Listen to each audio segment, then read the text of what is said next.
Chapter 8, The Ultra Glide. I don't know why we didn't catch on that something different was really going to happen this time. Mom and Dad started acting real after they talked to Grandma Sands. First, Mama started writing in a notebook and adding things up and subtracting things. Then Dad and Joey and Rufus and me started driving all over Flint, buying things for the brown bomber.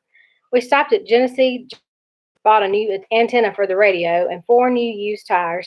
Then we stopped at Mr. Biller's garage and had the tires put on the car. Then we stopped at the Yankee store and bought some spark plugs and some oil and antifreeze.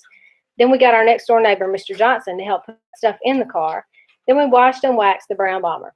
When Byron walked by while we were working on it, he said, "Y'all done real good. It still looks like a turd on wheels, but I gotta admit, now it looks like a polished turd." We ignored him. While me and Rufus washed the seats, even the parts that were torn and worn away, but the more we washed them, the worse they looked, and Dad ended up going back to the Yankee store and buying some brown and white seat covers for the front seat. The brown bomber looked great. Not almost new, but not almost 15 years old either. We brought Mama out and showed it to her, and she gave us one of those big hand-over-her-mouth smiles. "Well, folks," Dad said, and we all knew he was getting ready to cut up. Now is that final touch. That special something that sets it apart from all the other buckets of bolts on the road. That one piece of all-American engineering that shows that this fine automobile is worthy of the name Brown Bomber. Any guesses as to what it is? A new hood thing, I asked. The thing in the middle of the hood was a long chrome rocket that pointed out over the road. The only thing that was wrong with it was that one of the wings of the rocket was broken off. Like with everything else, Dad had a crazy explanation for that. He told us that right after he got the car from Uncle Bud, both wings were there, but that he had taken it to a special garage and had one wing scientifically and mathematically taken off.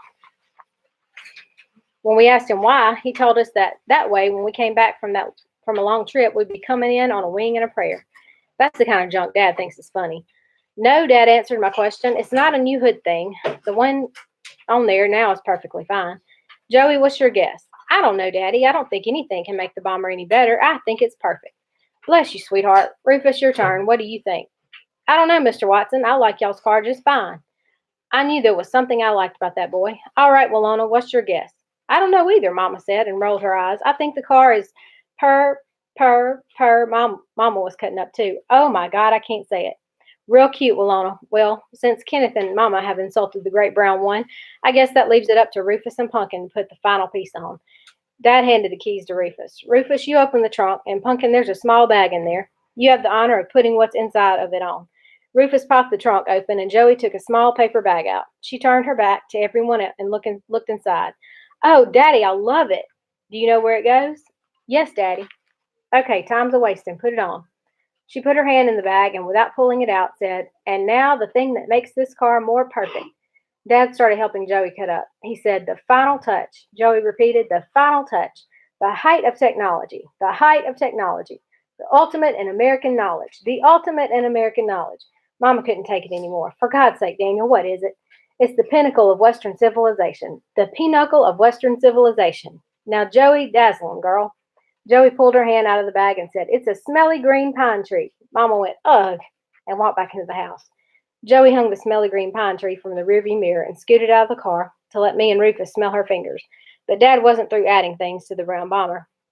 On Saturday morning, Joey and me got up real early to watch cartoons, and Dad was already up brushing his teeth and shaving. I went into the bathroom to watch him. I loved the way that shaving soap smells. "Hi, Dad." "Morning, Kenny. How'd you sleep?" Dad said this with his toothbrush in his mouth. "Okay, I guess." Then Dad pulled one of his famous tricks on me. He said, "Kenny, look," and I pointed out in the hallway. Even before I could think, my head turned around and followed Dad's finger. When I saw nothing and looked back, Dad was smiling a mile a minute, acting like he hadn't done anything, but I noticed that his toothbrush was gone. I let him know he didn't fool me. "Dad, how come you always hide your toothbrush? Why don't you keep yours with ours?" Dad laughed. "Well, Kenny, I guess I don't keep my toothbrush with the rest of yours, because unlike your mother, I was a little boy once myself." I thought about this for a second, then said, "What does that mean?" Dad picked up my toothbrush and said, "Look at this. Not only is this instrument perfect for brushing teeth, it has other wonderful uses too. You see, Kenny, I know that in a little boy's eyes, there isn't anything in the world that is better for general cleaning than, and the greatest thing about it is that with a good rinse afterward, no one can tell what it was used for. I also know that the best toothbrush for cleaning stuff is always someone else's. So rather than wondering what my toothbrush last cleaned, I think it's better that it only goes places that I know about." Dad was right. I caught Byron using mine once to shine up some quarters and another time to brush Blackie's teeth. I didn't really care, but Blackie didn't like it. That was the only time he ever growled at someone in his own family. Dad was stirring the soap dish up with a shaving brush, and I got close to the sink. Dad painted his face with the soap, then bent down and rinsed it off. I know it sounds crazy, but he always did this twice. He said it really made your beard super soft. He learned that because he used to work in a barber shop when he was a little boy. That's where he also learned that in a barber shop, you got to make sure your neck is real clean. Otherwise, the barber talks about you like a dog after you leave. So, Dad said as he put the second coat of soap on his face, let me guess why you're standing so close. Could it be that you want me to soap your face up and hold you up here while you shave it off? It's been a long time since we've done that. Oh, man, I'm way too old for that. Besides, I'm starting to get a real mustache. Look, I stuck my upper lip out for Dad to see. Where? Dad leaned down and looked real hard. I can't see it. Here, look. Maybe if you got closer to the light. Dad bent over and picked me up to the mirror. I automatically turned my head sideways when I saw my reflection. Some of the time, all about my lazy eye. Well, I don't believe it. If you squint your eyes and look real hard, there's no doubt about it. This boy's got a real mustache going here. I didn't know if Dad really could see it or not, but I knew it was there. He put me down. Won't be long I have to share the mirror in the morning, huh? I couldn't help it. Even though I knew he might be kidding, I broke out in a real big smile and nodded my head up and down. Dad started shaving. Well, just so there's no problems, I've got seniority on you, so I get the bathroom first. Deal. When Dad finished, he asked me, you too old for a little Old Spice? He slapped the cologne on me and said, I don't want your mother to know I put this aftershave on you. Well, with you smelling so good and this new mustache coming out, I don't want her blaming me when all these little girls me. I twisted my face up. We walked in the living room to watch cartoons, but when we got there, Dad kept going and said, if your mother gets up before I'm back, just tell her I won't be long. Where are you going, Daddy? Joey asked. Dad gave his famous answer, out, and closed the door behind him. Dad missed Felix the Cat, Soupy Sales, Beanie the Diesel, the Ray Dean Show, and Betty Boop. He missed Mama getting up and Byron getting up. When he finally got back, we were all sitting on the couch watching the worst cartoon ever made, Clutch Cargo. Dad walked in and turned the TV off. Dad, sorry, kids. Everybody's got to come outside right now. You too, Daddy-O, and you too, Walona. I've got a surprise. Dad made us stop at the front door and get in line, one behind the other. Mama first, then Byron, then me, then Joey. Except for bald-headed Bob, we were all laughing and wondering what Dad's surprise was when he opened the door. Following Dad, we walked down the front steps and stood on the sidewalk like a little parade. I bet the neighbors wondered what the weird Watsons were doing this time. All right, Dad said. When I say it, I want everybody to close their eyes, and I'm warning you, anyone who looks before I tell you to is going to get it. The doors will be sealed. If a bomb exploded under me, I'd be standing in the hole with my eyes sealed. Even if my head got blown off, they'd have to say, here's that kid's head, and yup, his eyes are locked tight as a safe. Byron said I was stupid for listening to everything that Mom and Dad said, but if I was so stupid, why was he the one who had a great big old bald, shiny, knotted up head? Dad said, okay, now hold the person in front of you by the shoulders. Walona, you hold on to mine. This is only going to take a minute. He said that last part because Mama rolled her eyes and was real close to stopping everything by turning around and going back in the house. All right, close them. Mama gave him her last straw look and closed her eyes. Then so did we. Dad shuffled us ahead a little bit, and then we all stopped. It was real hard not to peek. Okay, keep them shut. I'm not playing. I heard a loud pop, then heard Byron say, oh, man. Me and Joey cracked up. We knew a certain person had peeked and got popped right smack jab on the bald head. Finally, Dad said, that's it. Open your eyes. What do you think? Dad had opened the brown bomber and was standing with one arm pointing the way inside. In the middle of the dashboard, to the right of the steering wheel, something real big was sticking out. Dad had taken one of our giant towels and set it over the thing. Everybody stood there, staring. Finally, Mama said, Daniel, what on earth is that towel doing in there? The towel's fine, Walona. Aren't you wondering what's underneath it? Yeah, Dad, what is that thing? I asked. Well, Kenneth, since you seem to be the only one with any curiosity, I guess you'll be the one who gets to unveil the bomber's latest edition. I crawled in the front seat and raised a corner of the towel so no one but me could see what was under it. I couldn't believe it. Great. The rest of them, Byron included, crowded up to the brown bomber's door. Mama had a worried voice. What have you done to this car now, Daniel? What's under that towel? I grabbed a corner. Ladies and gentlemen.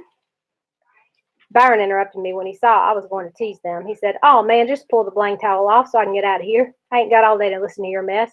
He was always in a hurry someplace, but never had anywhere else to go. Byron, how many times have I told you about saying ain't? And Kenneth, you stop playing and move that towel this minute, Mama said. I talked real fast. It didn't matter.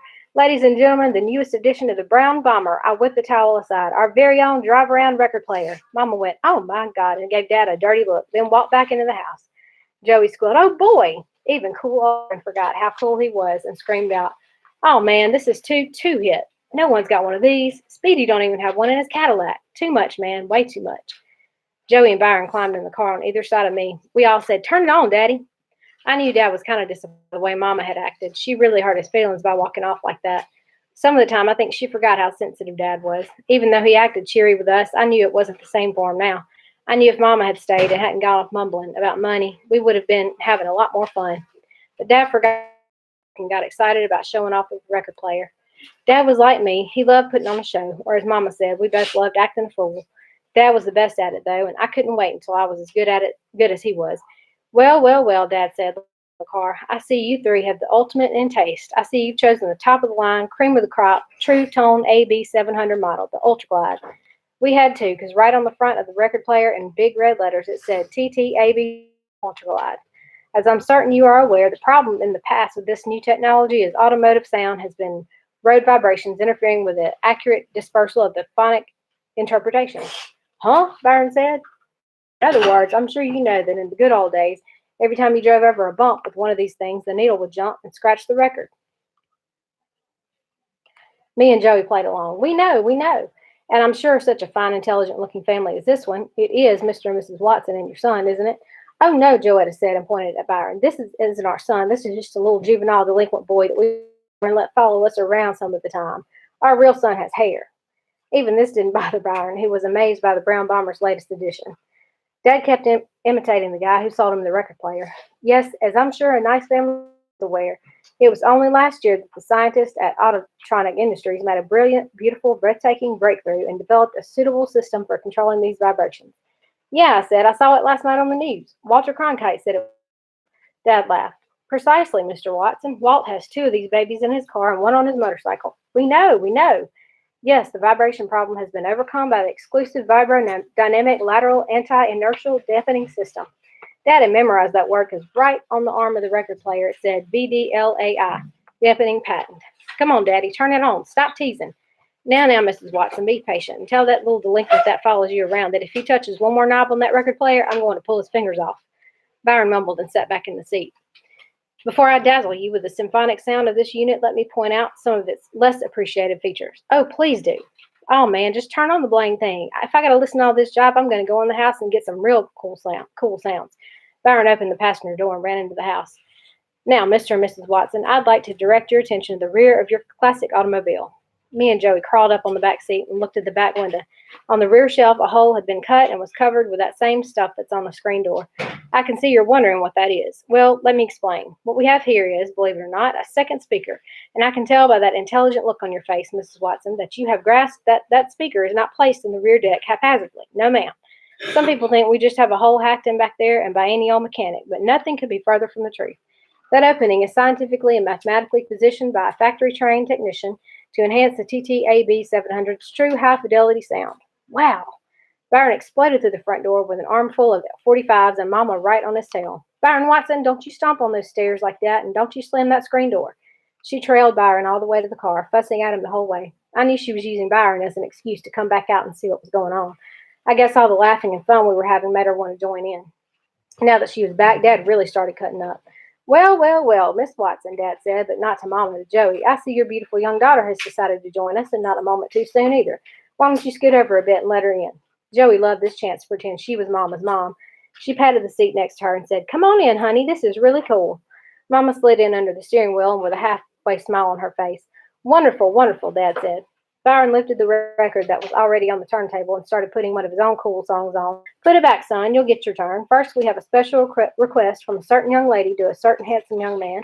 If you'll excuse me, ma'am, I'll just reach over here and get this show on the road.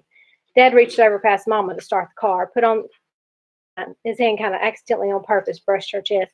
Boy, did they think we were blind. Even though Dad thought he was being slick, everybody saw this. Mama puckered up her lips to squeeze down a smile and crossed her arms over her chest. Joey had giggled and me and Byron cracked up. Mama did a fakety little slap at his hand and smiled. Dad turned the key and Brown Bomber fired up. Okay, young lady, here's that special number you requested. Dad couldn't help himself and started imitating a disc jockey. Here's the man with the patter, here to spin the platter. Why, it doesn't matter, because the world's getting fatter. I'm the man with the tune that'll take the truth, but Dad didn't miss a beat. Put your love thing in drive, bring your little world alive. Mama slapped the car seat. Daniel, start that record. Right. Dad stopped his rhyming, not because Mama told him to, but because I bet he ran out of stupid poems. But first, let me tell you, all you people out there in Radio Land, that this number was requested by Miss Willona Sands for the wonderful, wonderful man in her life, the Big Daddy of Love, Daniel Watson. We, Wham, dedicate this song to Daniel from Willona. Spin it, maestro. Dad reached over past Mama to start the record player. Joey grabbed my arm with one hand and squealed into her other one. Byron was grinning like a giant, bald-headed kid. Mama still had her arms crossed but starting to smile. She brought one hand up to cover her mouth. My foot was tapping on the brown bomber's floor a mile a minute, and I couldn't make it stop no matter what I did. I guess I was grinning pretty hard, too. Dad's hand had "Start" written on it, but before he turned it, he pulled his hand back and said, "First, however." We all screamed, "Daddy!" "Oh, man. Come on, Dad." "Daniel." But Dad wasn't through yet, and you couldn't explain the longer he'd take. He put his hand up to stop the noise. But first, we at Wham want to apologize to the 9 other women who called in requesting love songs to be dedicated to Daniel Watson. If they stay tuned, we'll play their songs later in the evening. Mama said, "That's it," and started climbing out of the car. It was a fun "that's it," though, not a serious one. Dad blocked the door and finally turned the knob that said "start." Then he got in the back seat. We all froze. Even the brown bomber seemed to get quieter as the VDLAI arm from the record player lifted itself and moved toward the 45 that was on the turntable. The arm dropped, and a hollow little boom announced around in the car. A moment of silence, and then the most beautiful notes of music I'd ever heard came from the front of the car and the back of the car at the same time. I'm not sure what song they played, or I'd sing it for you.